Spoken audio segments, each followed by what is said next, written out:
I'm coming. You gotta go get another shirt because you ripped it. I ripped my first So shirt. excited we are. That is true and truthful that I did that. So I'm just wearing the other shirt here behind the camera. Hi, guys. Hi, guys. Hello, Governor. Hi, guys. Hello and welcome. It's so funny. Hello, everybody. Hello, hello, hello. Hello and welcome. It I'm was a freaking very out happy and happy Sunday. Sunday. Happy Sunday and happy Sunday. And I freaked out today in the morning. I got to tell you a quick story. Okay, tell me. Welcome back, Arsenal FanTV America. This is the episode that I've been talking about forever. You were right I had again. An injury here, so I took it off.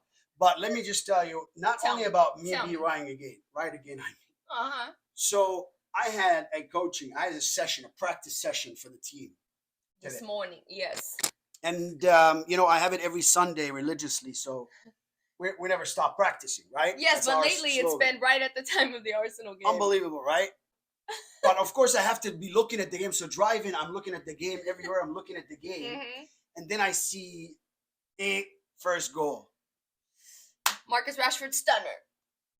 And then you gotta close him down. You gotta come up and close him down. Do not let someone. You gotta shadow them. You don't have to do anything other than shadow them. Close them down. You're a great defender. You teach defense, and I love to shut him down.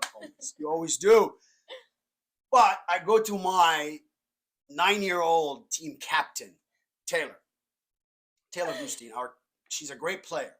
So I say, hey, can you please come and just touch the phone? Because you went from the car to the and practice, it stopped for a second. It stopped, so you needed someone to resume the button. Exactly. So I said, hey, can you just give me good luck? She said, absolutely. She presses play. I see the ball going wide to Xhaka. I said, put it in first time like we do in practice. He does, and then Nketiah comes in front of Saka. Out of nowhere. Wakambi, whatever his name. Oh my God, Wan-Bissaka. Wow, that's how you score. But Taylor gave us the luck. Congratulations. Great win. Great win. But let's talk about the lineup. Yes. Let's bring it up. Let's see who played today. Here's our lineup. We started with Ramsdale. We started at 4-3-3. Ramsdale in goal. 4-3-3. Yep. And we had Gabriel, Zinchenko, White, and Saliba. Correct. Which 4 in the back. Is one of our best. As you can see, terrific lineup. Yes, that's the normal lineup. That's the normal one. And the 3 on top of that was the midfielders. In the middle we saw Thomas Partey, of course. To his right was Martin Odegaard, and now to his left with Granit Xhaka. Ooh. And then the 3 up front. We had Nketiah, obviously, who scored this amazing absolutely. Goal. And then we had Saka and Martinelli on either side of him. Yep, on the wings. That's correct. And Arsenal started out strong. Oh, my God. Everyone was running at them and going. So I wasn't even concerned when they scored that first goal. I wasn't worried. You know because what? I knew Arsenal You're was a champ. I mean, my heart was dry. I mean, it was dangerous at some point. Well, thankfully, the car drives for you. Look, before the game, as you know, I expected that. And I said this is, and mark my words, okay? This is the game that won us the Premier League. Yeah. And yes, I say out loud, won us the Premier League. We're 50 points now. Even the Invincibles. Since the Invincible, the 2004, 19 years now, we've never won the league. But last time they won the league, the Invincibles, which if you don't know, Arsenal fans, Invincibles means you won by going the whole entire season. How many games? 0 losses. 38 games, 0 losses, right? Unfortunately, we can't do that because Man United unfairly beat us at Old Trafford, if you remember, right? But we schooled them today, and we're on top of the league with 50 points. The Invincibles back then were at 45. Absolutely. So this is it. This is your year, you Gunners. You're going to win. This is our year. Congratulations, you Arsenal fans. From now, we're going to be solid. We're going to stay solid. And we're bringing players like Trossard, which impressed me today. Came in at a great start. Right. So let's go and... Strong and direct player. Let's go and talk about the game from the beginning. How did the game start for you? For me, the game started out hot. Thomas Partey was trying to shut things down immediately. Xhaka was being the captain like he is. And Zinchenko was talking and moving everyone. And then Rashford scored. Absolutely. And they didn't let it deter them. So they came out stronger than ever, got the equalizer. Let's talk about the equalizer here for a second.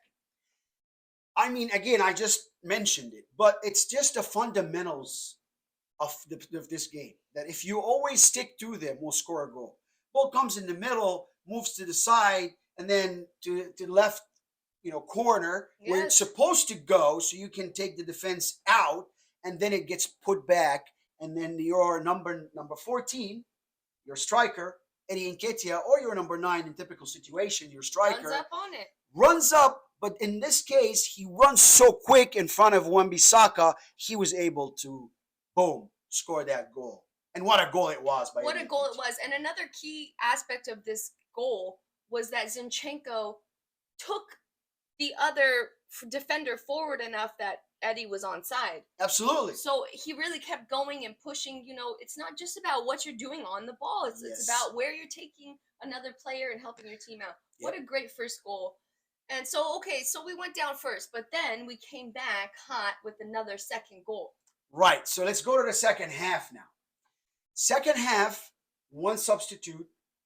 Yes, Ben right Wyatt. Away, Tomiyasu. Maybe something wrong with Ben. Maybe he's not maybe fit. Tactical. Maybe tactical. Maybe whatever. But I thought that was a good substitute. Yeah, and I was happy about it. Tomiyasu wanted to come in a game like that and be aggressive, hot. Be aggressive, and do what he needs to do. To bring back his position. So he came. Yeah, he did. And then go ahead. Even though he was there was a little hallucination. I'm not saying he was bad, but he just had a couple moments where it was like... You're absolutely... When he came in, there was some hesitation. Maybe. Because the game was too quick. Yeah. But after that's a good point. After he took his time a little bit, we saw that he was almost carrying everybody up front. It was cool, yeah. Yeah, he carried up front. So that's good. So let's talk about Bukayo Saka a little and the second. Oof. This goal, of course, look, forget the play. If I'm going to talk about the plays for Arsenal, I'm going to talk about it all day. Because the whole thing was good. Right. So the ball ends up with Bukayo Saka. And you could see him bringing the ball back, trying to look if there is a pass or not. Or bringing himself space. Yeah, he's trying to find one of the two options. And there's nothing. Nothing. So the only thing you could do is take an opportunity to take a shot on goal. And he had no right. No right to score from that distance that was awesome. In front of such a goalkeeper like that. But what happened is he, again, fundamentally kicked that ball so strong that it bounced on the ground on the wet surface, and it just passed David De Gea. It was too quick. Thank God for a wet surface. Absolutely, yeah. And what a goal that was by Bukayo Saka. So we're now 2-1 up. Woo! Yeah. And Arsenal fans were riding high and strong at that point. We heard cheers from all over the stadium. Oh my God, look at the cheers. Look at everything. Arsenal. It was unbelievable. So cool. They're singing, we're on top of the league. They're singing, we are stand up. We felt it. Arsenal. Yeah, we were up. Stand up for your Arsenal. And we really appreciated such a game, high intensity. Even the fans. Yeah, we really felt it. Yeah. Intense and made it so good. But they come back, Manchester United, with a lucky goal. Nothing but bounced weird. And then here's a header from Martinez that obviously the Argentinian World Cup does not really fear anything towards his face. You could see his eye. Already messed up, but I really thought Gabriel almost had it. Almost too. It was so unlucky, and it was also unlucky because Ramsdale just moments before had saved something that was really nice. Shouldn't have jumped. That's what offsetted the goalkeeper. Yeah, and I feel really bad because Ramsdale had several moments before where he was just saving things that were he was unbelievable, spectacular. I think both goalies had great games. Right, but Ramsdale also saved a couple that he shouldn't. David De Gea saved one from Eddie Nketiah almost point blank. He did. Listen, unbelievable goalkeeping. Man United played. It was at some point 50-50 most of the time. But Arsenal had more conviction. They wanted it more. And that's what it comes down to. So true. In this game, trust me, nothing wins but attitude. Attitude is what wins you games. Not your skill or this or that. It's your athleticism and the attitude that pushes you over to win the 50-50 balls. These players, all of them, are almost the same fitness. Yes. But the convictions, the 50, how do I... The convictions closes that little inches. Yes. The inches that are everywhere. Yep, that we all needed. Over that we all around us. You know, Al Pacino. Any given Sunday reference. Oh my God. Any given Sunday, everywhere. Like today, you can beat Man United. And we're top of the league again. 8 points. We're top of the league. We have 2 games on hand. Top of the league. Playing much better, much more consistent football than any team in the land. I'm not going to mention names, but in any other teams In the land. And we're getting better, and we're getting Europe. more reserves. Like one of our subs today, Trossard, he came on and was effective right away, a direct. Yep. He basically fit in with the team. And the Belgium made the third goal. Received that ball and decided not to pass it. He turned around and was direct. That was beautiful. That pass was perfectly on time. That's what set them free. Yeah, he turned around. There was space because Wan-Bissaka came to defend, and he took two players. Yeah. And he made the right pass, and that's what caused that goal. That flick. Look at that addition. Beautiful flick from Eddie Nketiah. Oh my God! The way his foot came up delicately. And it's not offside. We could see that by a mile because Wan-Bissaka standing there. I don't know even why this went too far. Things that obvious. Yeah, but not the handball. The handball maybe went to bar, but it didn't give it a penalty. Again, on another episode, and we're on top of the league, and we're 8 points ahead, and I'm still going to talk about the refereeing. Again, why would you not give that as a penalty? Oh, because there's a lot of players around him. So what? His arms is not in a natural position. That is arms up. I don't walk like this. When does all the other players have anything to do with what it says in the rule book? Exactly. All right. That's a great point. Not to, again, say it again, but I will. That was a penalty. Please, referees, give us the calls. Just be consistent. If this was for Man United, absolutely, hands down, you would just ran and gave it. Just think about that for a moment. But thank you, you Gunners. We came back. Not only that, we got the third almost at the end of the game. Oh my God, that was a tough. From the 78th on was so we hang on. They hung on so tight. Resilience. That's thank you. Solidarity. But also great teamwork. Yeah, solidarity was beautiful. The strength.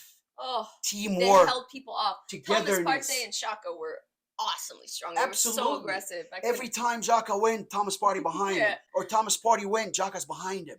Martinelli, if you're left back, if Zinchenko's up, Martinelli's covering. Oh my God, Zinchenko was all over the place. Zinchenko at some point played as a right midfielder. On the right side is a left back, but we saw Thomas Partey taking his place. Cover for him, it was beautiful. It doesn't matter where you were covering a position. That's why coaches out there, I learned that from the Spanish coach Enrique when he was talking about Barcelona and the academy and the Spanish team after they won out the World Cup. Yeah. He said something I will never forget. He said, you have to train these players and make them practice in different positions so they understand the game. Not just the position, and it's not just about them. Exactly. Yeah. And the expectations in the position. And if someone out of that position, also how you cover it. So true. And this is the greatest thing you can do for a young footballer is to show them the right thing to work together collectively as a team. Because the ball doesn't score. The team does. The togetherness does. That pressure together. You come in cohesively and you close down your opponent. And it's important for every footballer, young footballer, to know that. What an example from Arsenal Football Club today. So true. What a great example to all of our students out there. Please watch. Yeah. You gotta watch games. You can tell the difference of a student who has been watching a game and the difference between ones who never watch. They don't understand positioning at all. Yep. It's a problem in the American football. So here in this country, they watch their phones more than anything else. And that's a problem. At least watch a game on your phone. They play on their game. Their phones are with them since they're 3 years old. They have the best iPhones, of course. Games. They're very spoiled. One of the greatest of all times. Cristiano Ronaldo always says what? You're not hungry enough. They're not. There's no hunger for, the game and the ball. But Arsenal was hungry. Today, Arsenal showed hunger. You can never win a game at this magnitude if you don't have the H factor. Hunger and honesty. And you know what? We are going all the way. And Absolutely. We said that the last two games were dictating that. And now we get to sit back and enjoy, in my opinion. Before I go to the table, I wanted to really pick your brain because you said something today that was unbelievable. Oh, okay. So at some point, it was like maybe towards the 70th minute. This was crazy. 50 touches in the box for Arsenal and 11 for Man United. Wow. Yeah. Wow. It's huge. It's a huge difference. But this is what Arsenal was lacking in the years prior, was that any touches in the box or all of that it would have been flipped the other way. Absolutely. Now Arsenal have remedied that. And it doesn't matter if we just have one striker like Gabriel Jesus or the whole team. We have the touches and we have the talent to go all the way. These 50 touches in the box. Absolutely. One of those touches that I really loved, it was outside the box, but to the box was Martin Odegaard's. He just took the ball right to left, passed it. Such a joy to Oh watch. my I mean, God! I was like, It's look at that. underestimating the way you're describing it. It was with one foot, took it one way, and then took it with the outside of foot the other way. Unbelievable. One of the prettiest touches I've ever seen. I really was like, in the game, TikTok. I mean, this happens in training. Yes. But what a game! And he had to move it. He had to use it too. That was what was cool about it. It wasn't necessary. Wow. All right, you gooners and gooneries. Yep. What a thing of beauty. Before we conclude, we just wanted to also show you this beautiful table right here. As you can see, Arsenal Football Club are sitting on top. Played 19 with 50 points. Manchester City is second. 20 games they played with 45 points. 45 points. Newcastle United sits third with 20 games played and 39 points. Manchester United fourth, played 20. They have 39 also after we beat them today. Haha. And fifth, still Tottenham is fifth. They played 20 and they have 33. So now we are 17 points ahead of fifth, ahead of our noisy neighbors. Arsenal Fan TV America, we thank you very, very much for watching. We saw today on the TV here in America, Arsenal fans everywhere around the world. Enjoy you Gunners, because this is your year. And you suffered before. This year, enjoy to the most. And you deserve to win the Premier League this year. Don't forget to subscribe, like, and share. Subscribe, and subscribe. Thank you very much for watching. We'll see you next episode.